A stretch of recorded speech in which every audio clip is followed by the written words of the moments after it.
Now, staying on the question of potentially provocative subjects, what do you make of pride marches? In a moment, I'm going to ask a clip to be played, but before that, let me set the scene. London has a whole month of pride because it's considered such an important subject that for a twelfth of the year, we have to have parades and demonstrations and all these uh, presumably quite costly rainbow posters and preachy statements from Sadiq Khan, the Mayor of London, about how great it is to have pride. But what are the consequences of it? To what extent does pride actually leave a mess rather than fixing one? Joining me now is Matthew Hulbert, TV and radio commentator. Matthew, great to see you. Where are you? You're in the kitchen. But I'm where's in the the kitchen? kitchen here in my flat in Hinckley in Leicestershire, and it's good to see you, Lembit. You won't remember this, I'm sure, but many years ago, you actually drove me somewhere in part of London after we'd been at a Lib Dem gathering of a mutual friend of mine. But there's no reason you should remember that, but I remember it. No, I do remember it because you never paid for the petrol. That sounds like me. Okay, we're not going any further until you send me £5. Well, it's my pleasure to have done that. And that was, by the way, I remember the car. I do remember the lift because it was a Vauxhall Cavalier 1.7 diesel, which I talked to you about how great it was. 384,000 miles on the clock it was, and not out. And that's what I remember. And I remember that because it was before the all those stupid charges, congestion charge, and all that other stuff. That's how long ago it was. Are you still in the Lib Dems?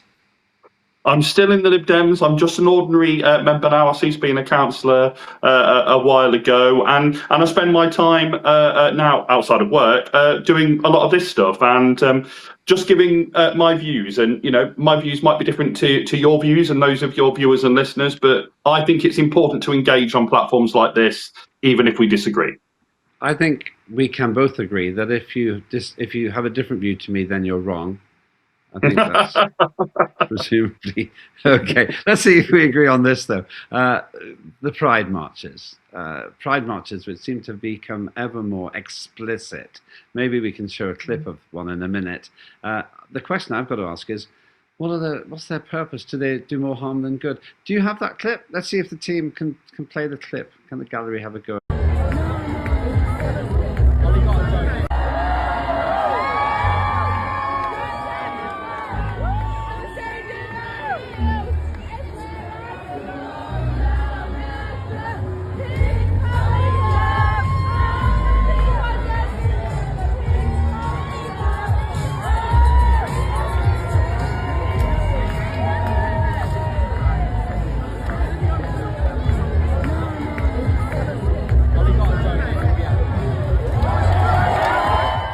That's enough.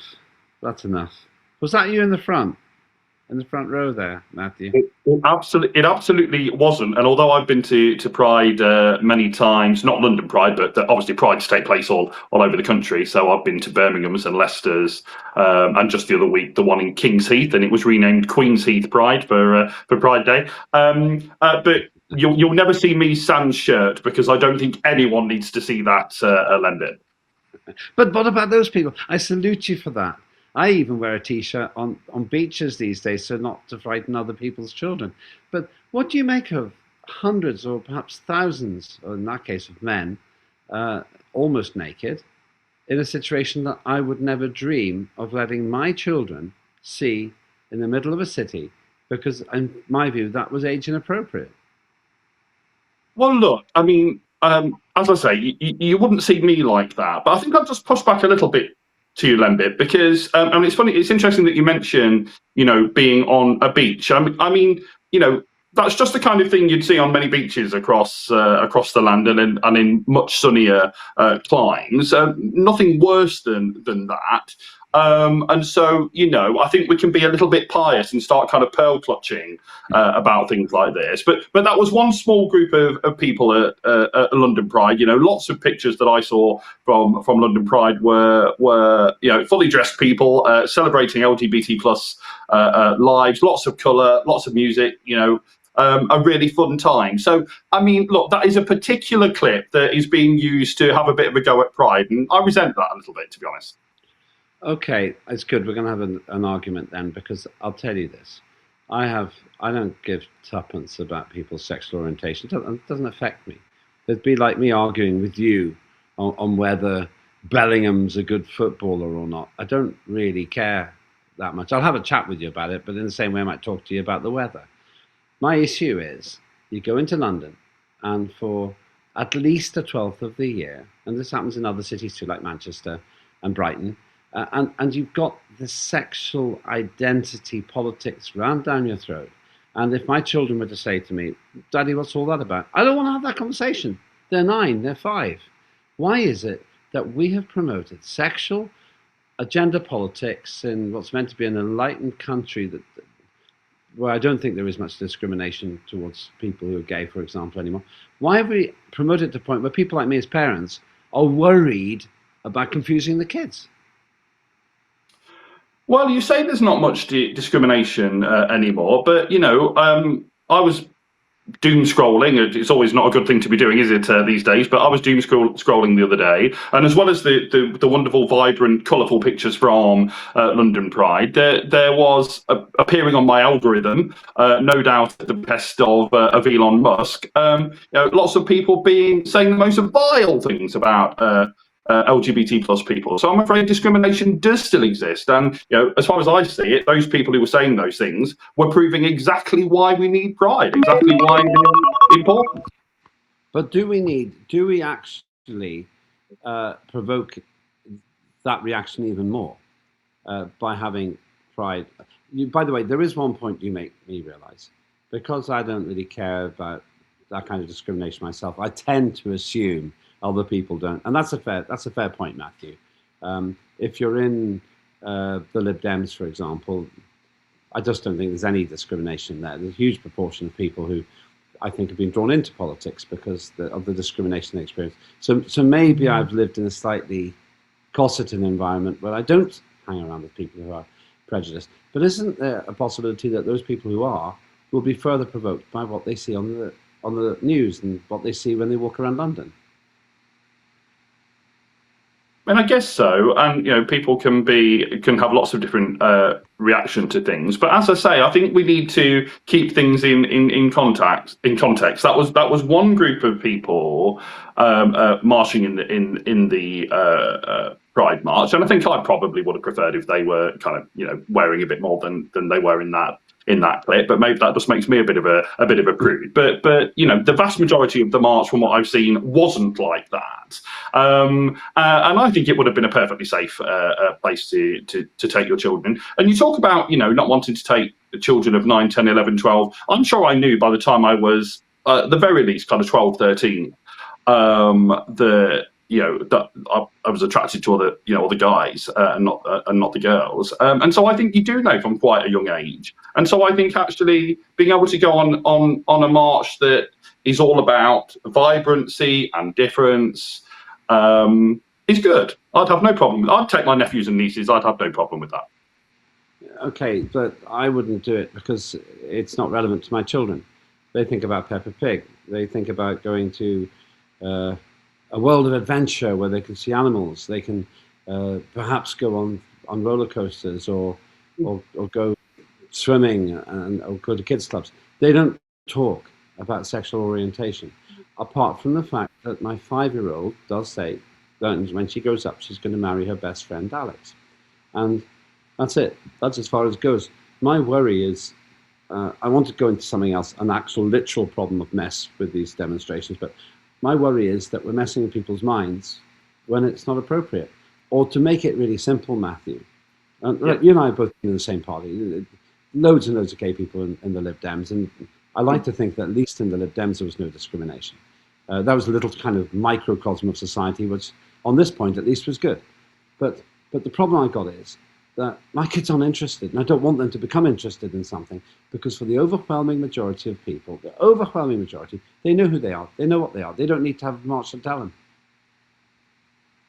Yeah, I mean, I guess so, but I also think that, again, discrimination does exist, and thankfully, for gay people, I think there is less and less discrimination, and that is obviously fantastic. That shows how far we've come as a society. I think for other parts of the LGBT plus community, especially in regards to trans people and non-binary folks, etc., discrimination is daily and is in the media and is on social media and is on the street. And again, that's another reason why I think we need pride. But I mean, I guess it's then up for parents to decide whether or not they want to take their children to such an event. All right. Well, I think you and I probably disagree, but we've said it twice now, so we won't do it a third time. I am therefore going to challenge you. I think we can find a point of agreement, I hope, because pride causes a mess. Have a look at this. I think we got a clip.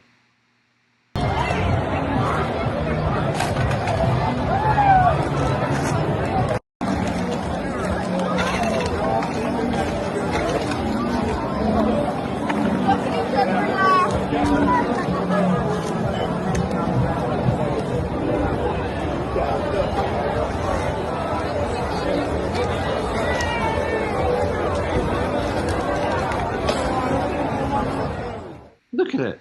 Look at it. Right. They're all busy hugging each other instead of picking up the mess. If you go to Bermuda, you get kids just literally walking around, picking up dirt and rubbish. There's almost nothing there. How can anyone, including you, young man, justify that disgraceful mess? The Countryside Alliance always leaves the fields they use for their demonstrations in better state than they found them. Not so the Pride Brigade. Well, I mean, look, that wasn't a good thing. You should be ashamed. Hang your head in shame. Well, I wasn't there. I'd like to think I always pick up after myself, but yeah, I mean, that didn't look good, did it? But I mean, all I'd say, and this isn't a defence at all because it's not good, but I think you go to any kind of mass event where there's lots and lots of people, and sadly a lot of mess gets left behind. It shouldn't, but it does, and quite often it's because, to be honest with you, Lembit, on a very practical level, there's often not enough bins, and so people leave their rubbish on the floor. They shouldn't, but they do. Jim R. Ford, by the way, says, "Come on, Lembit. This is true of any event. You people are ganging up. You people are ganging up against me now. Is he your friend? Is that your pseudonym, Jim R. Ford?" No, I'm right. You're wrong. The thing is that I know it's a cheap shot because it's true. When you go to demonstrations, when you go to concerts, the place can be an absolute pigsty. If you go to Glastonbury, I know the MP for the area, and I've been honoured to be there before, during, and after Glastonbury events. The place is an absolute war zone of mess. If you ever want a free tent, that's the place to go. But at the same time, don't we have some kind of, if you're trying to, right, back to what you say, if these marches are meant to be changing public opinion, the last thing you want to do is turn public opinion against you by leaving the centre of London like a pigsty. I absolutely agree, and maybe this is a question for Sadiq Khan or for the local councils down there as to whether they're on such an occasion providing enough facilities for people to be able to put their rubbish in an actual place where it can then be collected. I mean, people obviously, especially no doubt it was very hot over the weekend. People are needing to keep hydrated, etc., and buy drinks, etc. And I guess, what do you do if all the bins are rammed full? It's a bit difficult. Yeah, I can't really find any other way to have a go at you on that subject. So let's move on to one other thing. I'm going to indulge myself a little bit. The whole question of gender and identity politics, it interests me because the party that I was in and you are in is obsessed with it, actually. They spend a lot of time talking about it. I touched on it before, but let me ask you this explicitly. Is there a possibility that it just occupies too central a position in the mindsets of politicians, or at least the current politicians? 1 in 8 Labour MPs claim to be not straight. So in my view, that's out of proportion with the general public. And there are those who then feel disenfranchised or upset or worried, as I admit I do as a parent, because it gives children the impression that this is a bigger thing than it is. And and it also makes children feel they have to have a position on it. I mean, I just don't agree with that, to be honest with you. I think, there are gay children. There will always be, because it's a perfectly natural thing to be. And all I can tell you is that, I knew that I was gay from about the age of 12 or 13, despite the fact that, I'd spent the past 12, 13 years on TV, etc., watching, straight relationships and straight relationships being portrayed at the cinema and all the rest of it. That didn't change me from being what I was, which was a gay guy. So, I mean, I think children know who and what they are, and having an event that says to them, if you're part of this community, if you're starting to realise that, as I did at a young age, then you have nothing to fear. You can live a good, positive life. You can have wonderful relationship. You can get married. You can do all of these things. And, there might be some people who are prejudiced against you, but actually they're the ones in the wrong. They're the ones with the problem. There's nothing wrong with you. I think having an event that says that is a good thing. So I'm afraid, Lembit, we'll just have to disagree. I think pride is a very good thing. There is one reason I think you're lying about your sexual orientation, by the way. I'll tell you what it is. No gay man I know would store his bread in such a messy way in the kitchen. Look at it. Hopeless. Even I wouldn't do that. What's wrong with it? It's over my shoulder there. It's sitting on top of stuff. And you also missed an opportunity. You could have had a loaf of pride. But you didn't choose to have it, did you? Do you know, that is so true? I can't believe that I missed that. But yeah, I once did a telly thing, and there was some Weetabix there, and this caused quite a meme. People they weren't commenting on the argument that I'd made on that occasion. All they were talking about was the box of Weetabix over my shoulder. You will be mocked for how you keep your bread. Good to see you, though, and do make sure you send me the 5. I'll give you a lift anytime you want. Always a pleasure to talk with you. Yeah. That is a man who comes from my old party, actually, and Matthew and I may agree to disagree, but isn't that what Pooch was talking about earlier on, if you were watching? The beauty of free speech. Coming up after the news, we're going to be speaking to somebody else who loves free speech, and before that, let's find out what's going on in the news world.